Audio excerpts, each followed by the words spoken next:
The death of a family member is usually seen as a time for mourning and coming to terms with the loss of a loved one. This is also a time where the family members will be open-armed for any assistance.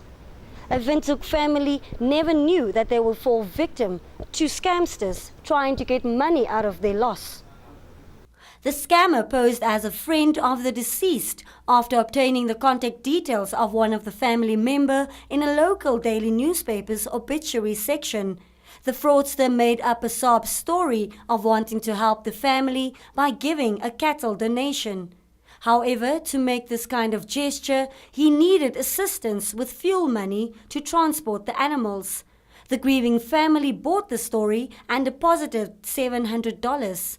And the rest is history. We just want to make members of the public to be aware that in these vulnerable situations, they should try by all means to avoid these criminal activities, because it's a reality, and they should also try not to publish all the information on the obituary or on the death notice, especially the residence address also of the deceased.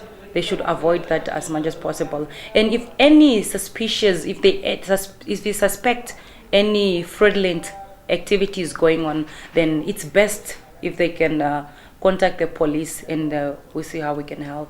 The family says they were easy prey because they were desperate for any assistance they could get, as there was no funeral policy or any cash injection to help them give their beloved one a decent send-off.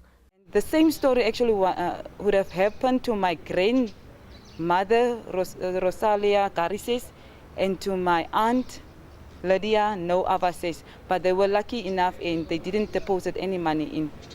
But in an unusual sudden turn of events, after the case was reported to the police, a man who identified himself as the alleged scammer's brother returned the $700 to the authorities. The suspect is still at large. This is not the first time a story of this kind has surfaced. The police encourage members of the public to always be vigilant.